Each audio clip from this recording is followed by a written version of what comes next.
Random House Audio presents The 1 Minute Entrepreneur by Ken Blanchard, Don Hutson, and Ethan Willis. Read for you by Sam Freed. With Ken Blanchard and Don Hutson. And a foreword read by Michael Gerber.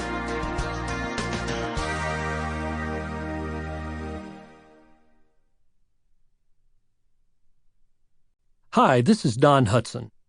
This book is dedicated to the thousands of entrepreneurs who have braved countless obstacles and hung in through good times and bad to create successful companies.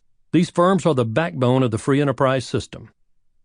We also dedicate this book to two such pioneers in particular, Charlie Tremendous Jones and Sheldon Bowles.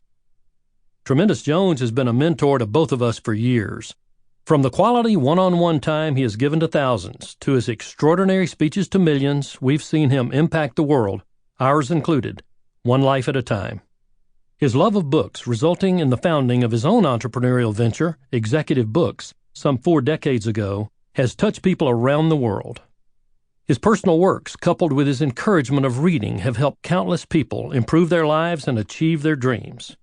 His unbridled passion for business has inspired many entrepreneurs in their quest to build great companies. This mountain of a man stands so tall in his spiritual walk that it is impossible not to be inspired by his faith. His enthusiasm is boundless, his friendships deep, and his leadership profound. Sheldon Bowles has had a tremendous impact on the thinking and business lives of Ken and Margie Blanchard. He's an entrepreneur extraordinaire, New York Times and Businessweek best-selling author and noted speaker. He began his career as a newspaper reporter covering stories in the Canadian Arctic, Japan, the United States, and Europe for such diverse media as the Toronto Globe and Mail, the Canadian Broadcasting Corporation, Time, the Times of London, and the Winnipeg Free Press. He left reporting to gain business experience and join Royal Canadian Securities Limited, where he rose to become a director and vice president. For 15 years, Sheldon was CEO of Domo Gasoline Corporation Limited, which he built, along with Senator Douglas Everett, chairman, into one of Canada's largest independent gasoline retailers, with many hundreds of employees. At a time when the industry was going almost exclusively self-serve, they built their business and reputation on full-serve jump-to-the-pump service. It was his experience creating legendary service at Domo Gas that brought Sheldon to write, with Ken Blanchard, the best-selling book, Raving Fans. After leaving Domo, Sheldon, with 3 partners, turned a small manufacturing plant, Precision Metalcraft Incorporated, into a multi-million-dollar business. This success experience led him to co-author with Ken his second bestseller, Gung Ho. Sheldon and Ken realized that you can't create raving fan customers without having motivated, committed, gung-ho people. Sheldon's writing success led him to develop a third career as a stimulating speaker with great take-home value. His desire to help other entrepreneurs led Sheldon to co-author 2 other books with Ken, Big Bucks and High Five. There's nothing Sheldon enjoys more than mentoring other young business leaders, especially his son Kingsley, daughter Patty, and his honorary adopted son Aaron. Patty and her husband Christian have created a large commercial recycling company, Phoenix Recycling, and a successful Canadian document storage and high-security document destruction business, while Kingsley manages the family holding company and Aaron rebuilds jet engines. Ken and I thank you, Charlie and Sheldon, for your unending positive influence, which has made our world a better place. May all the good you've done for others come back to you both 1,000 times over. We know your influence through the 1 Minute Entrepreneur will make a real difference. We were delighted to have Michael Gerber write the foreword to our book. He is considered the real guru of entrepreneurship. Thank you, Michael, for your insights in this excellent foreword. Hello, this is Michael Gerber, author of The E-Myth, The E-Myth Revisited, and Awakening the Entrepreneur Within. There's something about essentials that we all seem to ignore. When it comes to entrepreneurship, we get consumed by our vision and forget about the money. We get consumed with our customer and forget about our employees. We get consumed about life and forget about death. Isn't it strange how you and I can become so disconnected from the essentials? That's why I love this little book. It's a wonderful story about the essentials of entrepreneurship. After years of studying entrepreneurship, I'm sure about one thing. Becoming a success story is easier said than done. Within any given year, close to 1 million people start a small business in the United States. Sadly, at least 40% of those businesses fail within the first year. 80% of them will be out of business within 5 years, and 96% will have closed their doors before their 10th birthday. One of the primary reasons small businesses fail is that they are started by technicians, people who are skilled at something and who enjoy doing that thing.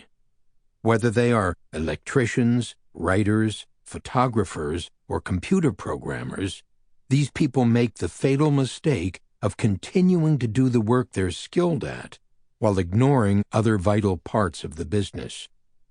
The 1-Minute Entrepreneur will help you avoid that fatal mistake. In a parable as delightful as it is instructive, Blanchard and Hutson focus on 3 essentials you must attend to if you want to be a successful entrepreneur. The first key is your finances. Many entrepreneurs go out of business because they don't know how to manage their money.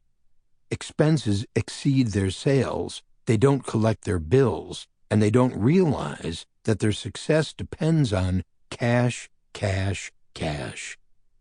The second key to entrepreneurial success involves your people. Empowering others to take responsibility in your business relieves you, the entrepreneur, of having to do everything yourself. Once your people feel empowered, they become like owners and are eager to take special care of customers. Which brings us to Blanchard and Hutson's third vital element of entrepreneurial success: taking care of your customers. You can be the most skilled technician in the world, but if you don't take care of your customers, you're never going to make it. The 1-Minute Entrepreneur will help you understand that while success might be easier said than done, focusing on a few essentials will dramatically increase your probability of success and help you have fun doing it. A note to our listeners. While the 1-Minute Entrepreneur is a fictional parable, a number of the advice givers in the story are real people. Why did we name them? Because we owe our success to the mentors who seemed to come into our lives at the right time, with the right advice, and we were smart enough to listen. Why the 1-Minute Entrepreneur? Because we found the best advice we ever received was given in less than a minute. In other words, the gems in life did not come from long diatribes, but rather short, meaningful insights. Perhaps that's why the 1-Minute Manager, which is based on 3 simple secrets, has been on the bestseller list for more than 25 years. The contribution that Ethan Willis brought to the book is the development of a comprehensive online assessment of 20 key attributes of successful entrepreneurs. These winning characteristics are listed in the appendix. To assess yourself on these key attributes, go to www.estrengths.com. This free assessment will help you get the most out of this book by helping you discover your entrepreneurial strengths. Building a firm foundation. From the time he was a kid, Judd McCarley dreamed of owning his own business. Yet he nearly blew his opportunity before he even graduated from high school. Judd was a good kid, but an unremarkable student. In everything that counted most to him, he was having a great senior year. He was popular, played tight end on a winning football team, and had a pretty girlfriend who thought the world revolved around him. That great year, however, was about to be interrupted. On what started as a typical Saturday night, Judd took his girlfriend home from their date and drove to the Gridiron Grill to meet the boys. Tiring of the small talk, some of them decided to drive out to the gravel pit, where they could drink a couple of beers. Jerry Race Nelson invited Judd to ride with him. Race wasn't a close friend, but Judd loved cars, and Jerry's new high-performance Mustang was incentive enough. Jerry was charging down Holmes Road doing 75 in a 45-mile-per-hour zone, living up to his nickname, when he saw blue lights flashing. He pulled over, got out his license and registration, and looked. Sample complete. Ready to continue?